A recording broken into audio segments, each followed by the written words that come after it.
All right, here we go. Week 2, we are back. It is the Brendel Breakdown. I'm Chad Brendel. He's Chris LePore. What's going on, buddy?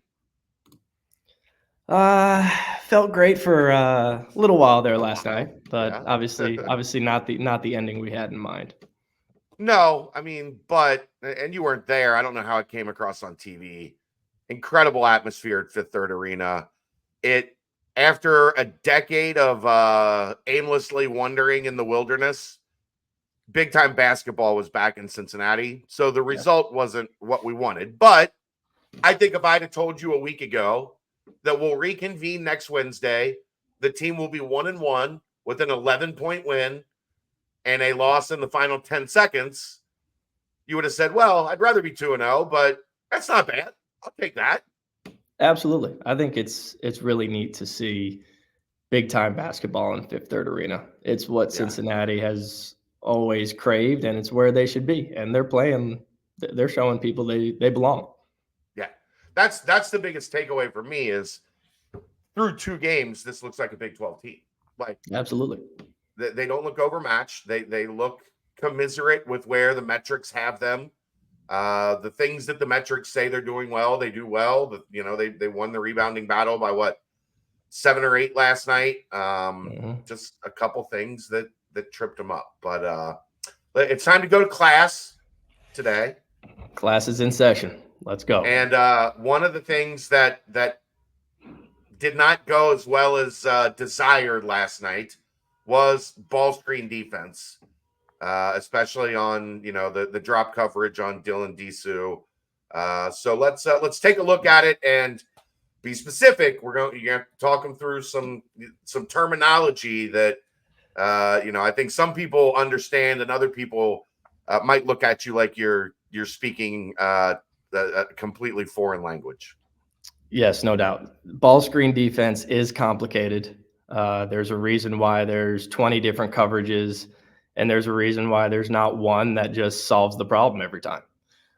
So it is very complicated. We will get into some of the terminology and take a look at what didn't work last night, what adjustments were made, and also some video evidence that we can be a great ball screen defense team when we execute the game plan. So let's jump in. Let's dive in. Let's dive in. All right. Start with last night. All right. Big thing in Cincinnati defense is one ball screen at the start of the possession should not result in an advantage for the offense. And we saw a couple situations last night where we saw an early ball screen lead to an open shot, and that's just not acceptable. And this is something that they're definitely looking at in the film room today as a team. I'm sure the emphasis is going to be on ball screen defense as they go back and look at this game. So early ball screen here early in the possession, you have Jizzle James guarding the ball here and Victor Locken in the action. Once you see Jizzle jump up high here, you know that they're in what we call ice coverage. It's very popular in the NBA. If you turn on any NBA game, you will see ice coverage. It's essentially designed to keep number 3 here from using the ball screen and getting to this side of the action. Again, we talked about last week how the defense is designed to keep the ball out of the middle of the floor. So the guy guarding the ball here, his job is to make sure that the ball handler can't use the screen to send the ball down. Some programs will call this down coverage. Some will call it ice coverage. It just depends on your vocabulary there, but that is the guy guarding the ball handler's job. Victor's job in this situation, he should be the one calling ice or down to let the defense know, hey, send it down towards me. And Victor's job is essentially to keep the ball handler from getting down in here into the paint and also be ready to get back if this guy's a good shooter, which we saw last night. He is a very good shooter. get back and contest that shot. Now, these two guys are kind of the highlight reel of the ball screen defense, but we always talk about 5 guys guarding the ball screen. And so at times it's going to look like, man, like the big guy's not doing his job, or man, the guy guarding the ball is not doing his job. But the 3 guys not in the action really need to get what we call off into the ball. Anytime the ball is on the opposite side of you, you should be off into the ball, helping out the action. So it should be 5 guys guarding this ball screen, not just 2. And we will jump into that here as the clip continues on. So the ball gets sent down. This is actually pretty good. Would like Victor to be in maybe a lower stance, on his toes, ready to move a little bit more, showing his hands. But Jizzle's working to get in front of the ball, which is really good. And rule of thumb for Victor is going to be, once we feel like Jizzle has this thing under control and he's back in front, or the offense picks up the ball or reverse pivots, Vic's got to be on a sprint to get back to that shooter, the pop guy. All right, now again, right now it looks like, Victor's in deep doo-doo. But what we'd love to see a little bit more of here is Dan Skillings maybe making this ball handler think twice about that pass. He's, an arm's length away from his man. We'd like to see him off another step or 2, maybe right about here at the top of the key area, so that this is a little bit more of a dangerous pass. And now this big guy is not as comfortable catching the ball and shooting it. Maybe he has to ball fake. Maybe he has to shot fake, and it's not a rhythm 3-point attempt. All right. Josh and Aziz getting off into the ball. That's great. We just need to see them active. We want active help, not passive help, the guys who are not involved in the action. So anyways, this one gets passed back. Again, we don't see that help. And Victor gets back in time to contest the shot, which is good. Contested shot. A little. It's late. It's late. But again, contested shot better than a wide open shot. And, the thing about offenses, the offenses are pretty good, right? So we know that Dan is supposed to be maybe a step or 2 over towards the top of the key, right? Well, you see on this throwback, his man cuts back door, essentially so that if Dan does try to help and take this pass away or make it a little bit more difficult of a shot, his man's now cut back door. He might lose sight of him. Texas might have a layup. So defenses can scheme. Offenses are good. Bottom line, it ain't easy guarding a ball screen with all the schemes that are out there. So anyways, not ideal to see a clean look off of one ball screen early in the possession. Rolling into the next clip. Going to fast forward through that 3-point attempt. Again, so this is Ithiel Horton with the ball here, who we remember from Central Florida last year. All right, I can tell you one thing already when they watch this clip as a team. Probably not going to be thrilled with Aziz's sprint back to defense here. We're hoping that he's to the level of the ball always. When we're sprinting back on defense, we've at least got to get to the level of the ball and protect any drives, any advantages going downhill. So we got to see a little bit more effort from Aziz here to sprint back and get our defense set so that, again, we're not in a position where we're one ball screen into an open shot. So, again, you see the weak side talking. They're calling out who they've got. We're in transition, and we're going to see the same action. One early ball screen. Okay, Josh, I don't know if Aziz called ice or down in this possession or not, but Josh is a pretty smart kid. Never made anything less than an A in his life.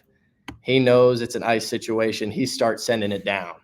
Now, where we're discombobulated is we need Aziz to be here already in a stance, sending it down, active and prepared to guard this ball screen. He's late, and that is going to cost us because he's late getting into position. Ball is picked up, which means he should already be going back towards his man. And we're just late. We're dead there. Again, now the weak side. always going to talk about the two guys guarding the ball screen first. But again, the weak side, there's three guys standing right next to each other. Day can come get involved in this action. Make Ithiel Horton think twice about this pass back. Make Dessous think twice about the comfortable shot. Dan can take a step over and make this a little bit more of a difficult play. So that weak side help in the ball screen has got to be better. Again, this is an open shot. Aziz has an extremely long wingspan, but that's not going to be a contest that's going to alter a shot there. And he also needs to, if you're going to have that long wingspan, how about keep the arms up? Yeah, no doubt. That's all the way not, through the closeout. It's a late closeout, but not a great closeout. I mean, if you watch, hands are down right there, release, right? Yeah. Yep. If you get up there like that, at least you're giving Dessous a thought of like, man, this guy's, an alien. Like I might have to get it a little higher. No doubt. So again, just kind of late getting into position early there. But those are two downing the ball screen, icing the ball screen situations there where we just got to be better, make them play to the second side and guard for longer than 5 seconds before giving up an open shot. All right, this is a different type of ball screen. This is a scripted set coming down the floor for Texas. This would be what we would call a ball screen way out on the floor or a vertical ball screen. In this situation, Victor has got to get Day under this screen. There's no reason for him to fight over this screen. We're 30 plus feet out from the basket. Fighting over the screen, the ball is definitely going to get downhill. Whereas we could just talk him under and meet him right here. So miscommunication early on this one definitely cost us. We should be hearing Victor now screaming under, or vertical, something along those lines to cue Day to get under this screen and just meet the ball handler on the other side, stay in good guarding position. Anyways, ball gets downhill, right? Obviously, Victor, I'll put the cursor on him. Victor here now has to react. John here now has to react. Really don't want to help out of the corners a whole lot. That's where, if John steps over a step or two more, it's going to be an easy pass for a 3 in the corner, which is a really high percentage shot right now in college basketball. So we'd like Victor to come over, make a play here, which he does. The problem is, we've got now 15 feet of separation between Victor and his man. So this is easily sorted out if we can get Day under the screen just to meet him in front. But again, communication, it's, the decibel levels are high in the arena at this point. We just got to talk with a little more punch and a little more urgency, get this one sorted out, and we're not in this predicament. But again, I think, on the weak side, I think we can maybe get something here. Dan, maybe another step or two, make them think about this play instead of it being a clean look. He's closer that last time than he was. No doubt. Still not better position. Yeah. Better position, but still not enough to take away the 3 or even just make him think for a second to where it's not a rhythm shot. And again, you see, we talked earlier about the schemes. You'll see the backdoor cut here on that throwback, which is hard to guard.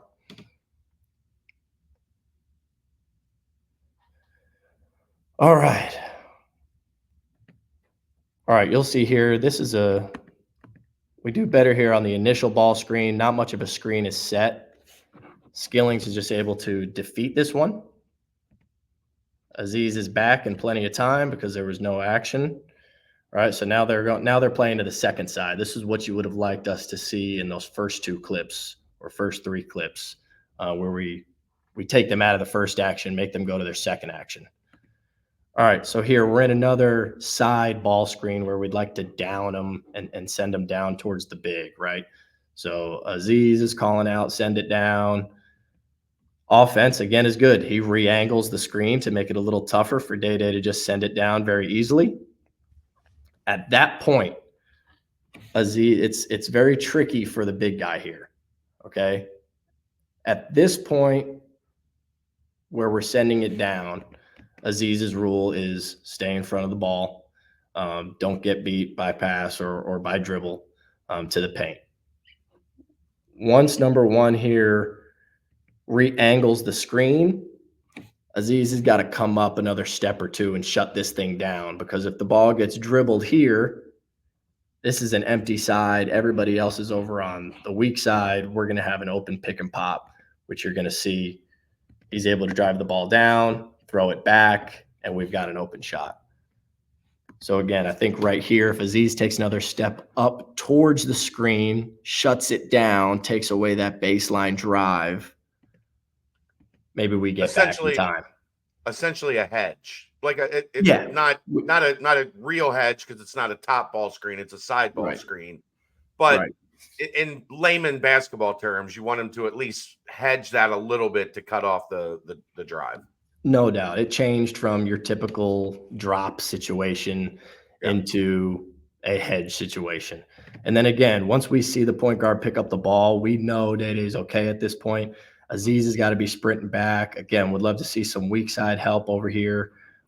Give a little bit more towards the ball so that it's not a fairly open rhythm shot for a guy who made 4 threes in the game. All right, now there have been a couple times where we've guarded ball screens well. There were several clips we could have picked on Jamil, but he does a pretty good job here. And you could see the energy, John Newman guarding the basketball. He's just going to defeat screens. I mean, he's played college basketball for 6 years. Early ball screen, he's just going to get through it, right? Jamil doesn't need to do anything with that first ball screen. So again, we're to the second side, and you see Texas is running the same plays over and over again, right? It's a ball screen into another ball screen, and this was a heavy ball screen defense game. So again, we're gonna see Jizzle here does a great job, what we call blowing up this toss here, this toss action, handoff action,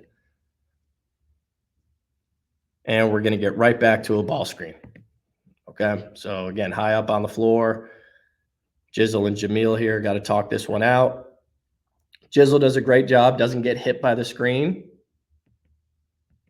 defeats it, and then what do we see? Ball is picked up. You can already see Jamil making his way back. He sees that Jizzle's good. Ball is picked up. He's getting back to the shooter. And sometimes even when you're there and you perfectly execute, they're going to get a shot, but that's a contested shot, no advantage, not a 15-foot closeout. We're going to be in much better shape if those are the shots they're taking all night. Right.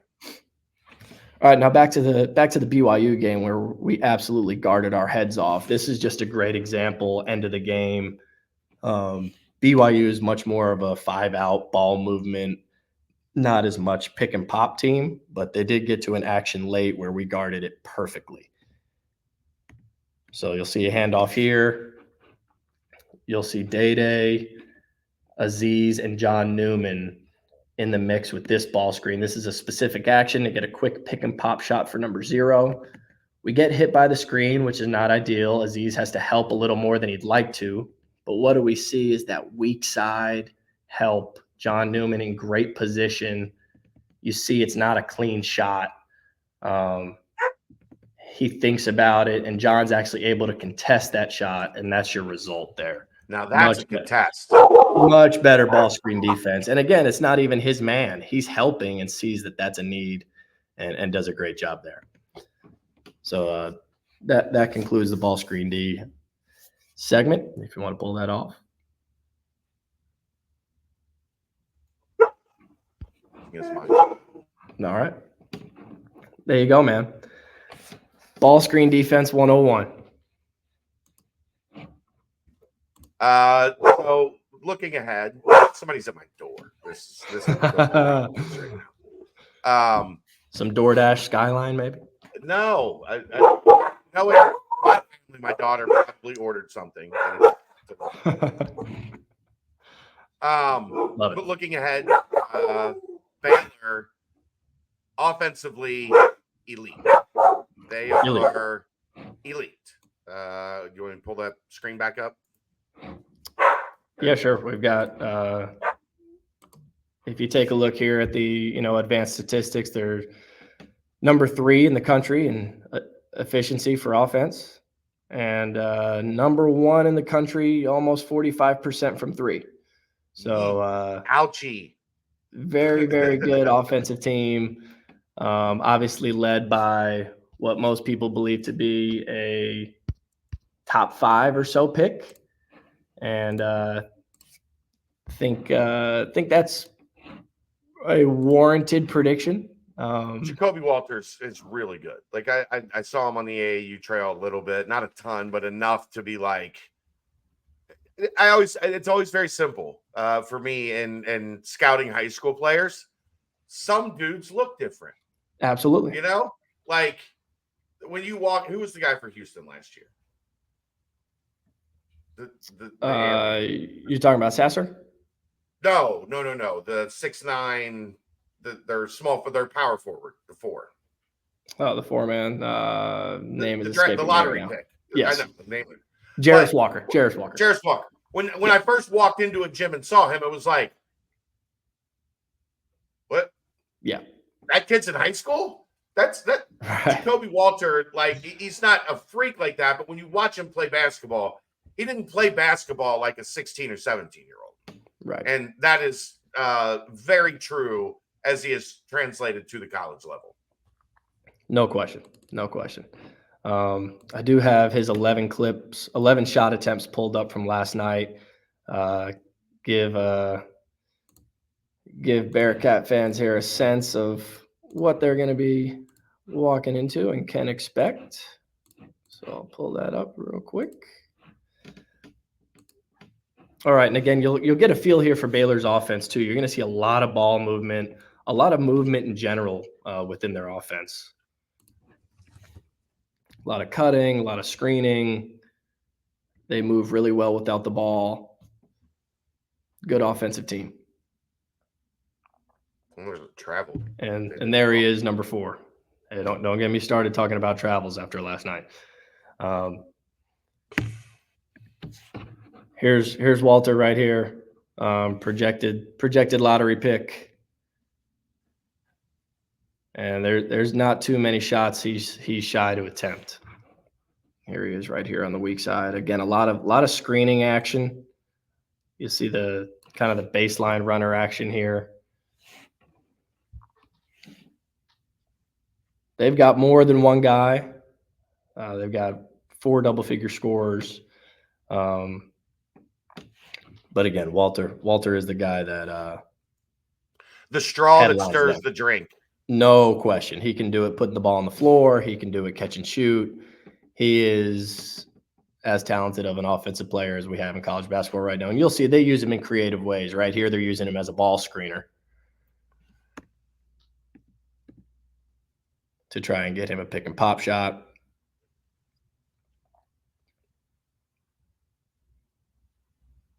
And he will let it fly. Yeah. You're happy with him taking that shot, but there's also a chance it goes in. No question. Chance it goes in. No question. Like this is contested by 2 players, right? Yeah. He's a tough guard. 2 hands up on that shot. He can get going, no doubt. And we're still in the first half here. He will, obviously he's not a point guard by trade, but there are occasions where he pushes the ball for them. And in those cases, he can get it up. Really talented offensive player.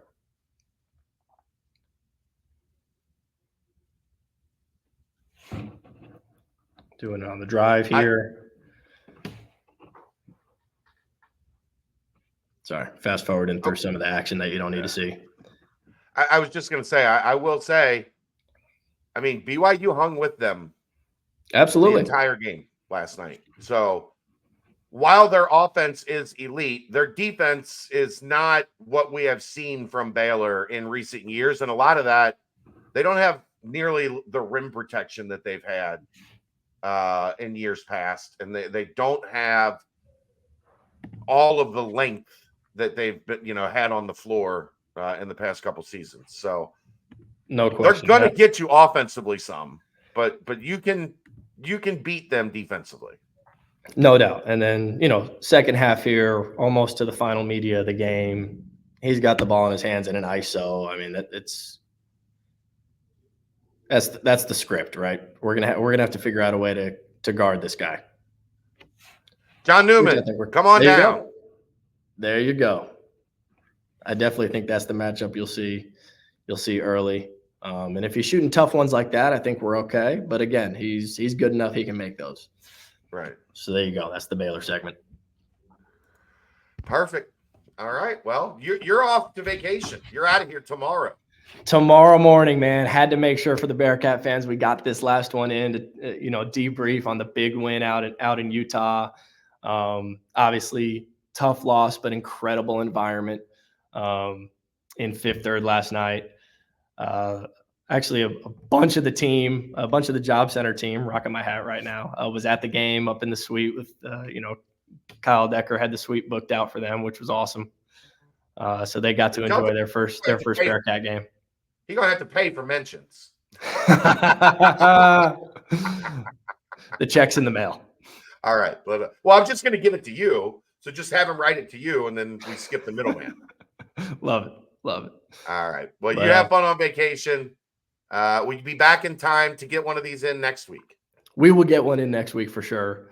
Okay. But I want more feedback. I want to hear what people like and don't like. If there's specific topics that you want us to dive into, a specific player on the team that you want us to do a deep dive, a certain thing you're seeing on offense or defense. My default, I'm always evaluating the game on defense. So we will get to some offense at some point. But please share your thoughts. All right. There you go. That's a wrap. We will see you next week. Brendel's Breakdown with Chris LePore right here on Bearcat